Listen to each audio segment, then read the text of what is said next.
नमस्कार। मैं हूं सच्चिदानंद वशिष्ठ। सज्जनों, श्री वशिष्ठ चैनल के अंदर आपका हार्दिक स्वागत है। आज एक अनोखी गाथा, एक अनोखी कहानी ये मैं आपको सुनाने जा रहा हूं। लेकिन कहानी शब्द सुनकर के आप वीडियो को बंद ना करें। बहुत ही ज्ञानवर्धक कहानी है और लास्ट तक आप देखें। एक बार की बात है, एक राजा के 3 रानियां थी, लेकिन भाग्यवश, संयोगवश किसी के भी कोई संतान नहीं थी। और एक दिन राजा जंगल के अंदर सुबह सुबह शिकार के लिए निकला तो रास्ते में एक बूढ़ी अम्मा एक रस्सी के बार बार गांठ लगा रही थी और बार बार खोल रही थी। राजा ने कहा, हे माताजी, आप ये क्या कर रही हो? तो उस बूढ़ी स्त्री ने कहा कि राजन, मैं दुनिया की जोड़ियां बना रही हूं। जोड़ियां बनाने का मतलब किसका विवाह किसके साथ होगा। मैं स्त्री पुरुष की जोड़ी बना रही हूं कि आप हैं कौन? कि मैं बेमाता हूं। बेमाता यानी जो भाग्य लिखती है।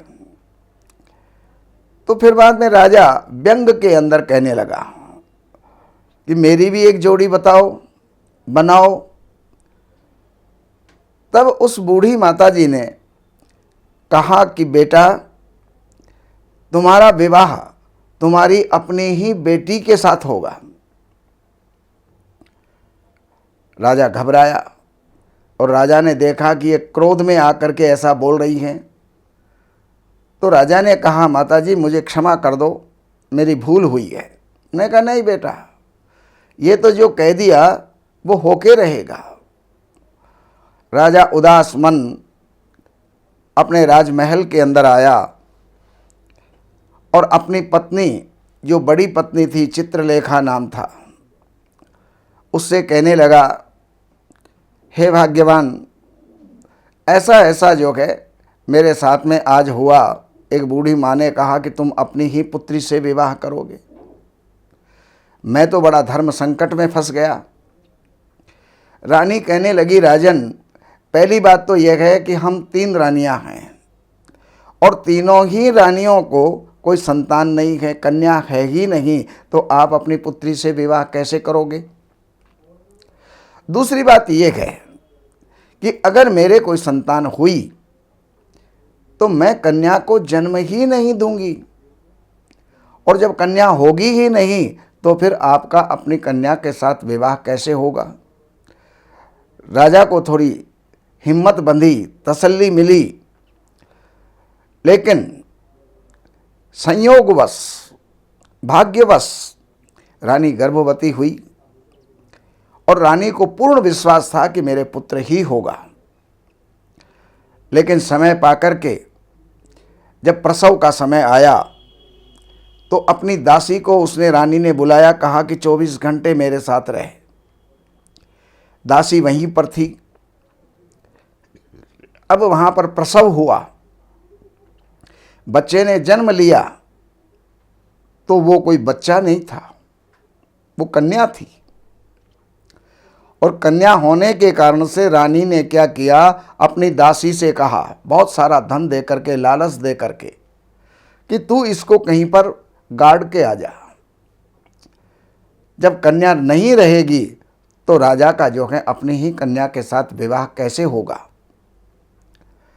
वो दासी उस कन्या को लेकर के एक ऐसी जगह पर गई जहां पर गोबर का ढेर कहते हैं, उसको रेवड़ भी कहते हैं, रेवड़ा भी कहते हैं।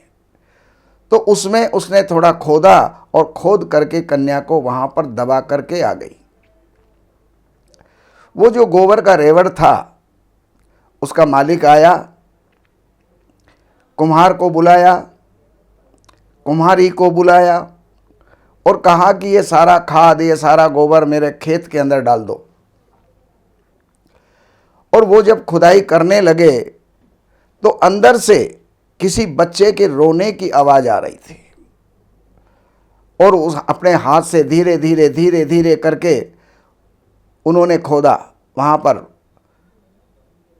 फावड़ा कुल्हाड़ा ये उन्होंने इस्तेमाल नहीं किया और उसमें से एक बहुत सुंदर कन्या निकली। उस कन्या को कुम्हार और कुम्हारी वो लेकर के चले गए, पालन पोषण किया, वो बड़ी हुई। तो उसके पश्चात वो अपने पिता से कहने लगी, पिताजी मैं बड़ी हो गई हूँ, अपने पशुओं को चराने के लिए जंगल में मैं जाती हूँ। और वो जंगल के अंदर पशुओं को चराने के लिए गई। वहाँ पर वही राजा शिकार करते हुए, शिकार खेलते हुए जंगल के अंदर आया और उस लड़की को देखा तो वो मोहित हो गया। वो जो है उसके सौंदर्य की लहर के अंदर डूब गया, अर्थात वो मुग्ध हो गया और मन में विचार करने लगा कि मैं अब इसके साथ विवाह करूंगा। अपनी रानी से आकर के कहने लगा, हे रानी, आज मैं एक बहुत ही सुंदर कन्या देख के आया हूं, मैं उसके साथ विवाह करना चाहता हूं। राजाओं के साथ ये नियम लागू नहीं होता और कोई भी रानी नाराज नहीं होती, राजा कितने भी विवाह कर सकता है। और उसने अपनी रानी से कहा कि आप सूचना भिजवाओ कुम्हार के पास। तब उसने कहा कि मैं सूचना कैसे भिजवाऊं, आप एक काम करो, किसी नाई को, किसी ब्राह्मण को कुम्हार के पास में भेजिए। और कुम्हार के पास में भेजने के बाद कुम्हार ने कहा, मेरे अहोभाग्य हैं, जो मेरी बेटी जो है वो रानी बनेगी, इससे बड़ा मेरा भाग्य क्या हो सकता है। उसने कहा, राजा जी से कह दीजिएगा मैं अपनी लड़की का कन्यादान कर दूंगा। राजा विवाह करके उस लड़की को अपने घर लेकर के आया। घर लेकर के आने के बाद रानी ने उसको देखा, उसके शरीर पर कोई ऐसा चिन्ह था जिस चिन्ह को उसने बचपन में देखा था, यानी उस कन्या के होने पर देखा था। और उस चिन्ह को देख करके वो समझ गई ये कोई और नहीं है, ये मेरी अपनी बेटी है। अब क्या होगा? राजा का विवाह हो गया, अब इसके संतान होंगी, कितना बड़ा अधर्म होगा। एक पिता के द्वारा अपनी कन्या में संतान उत्पन्न करना बहुत बड़ा पाप है, ये मैं अपनी आंखों से नहीं देख सकूंगी। जमीन खुदवाई और कहने लगी कि मैं इसके अंदर समा जाती हूं। राजा ने कहा, क्या बात है? ने कहा, राजन, मेरी बहुत बड़ी भूल हुई, मैंने आपसे छुपाया, मेरे कन्या हुई और दासी के द्वारा मैंने गोबर के रेवड़ के अंदर उसको दबवा दिया और आज वही कन्या बड़ी होकर के और आपकी रानी बन करके आ गई है। राजा भी अफसोस में डूब गया।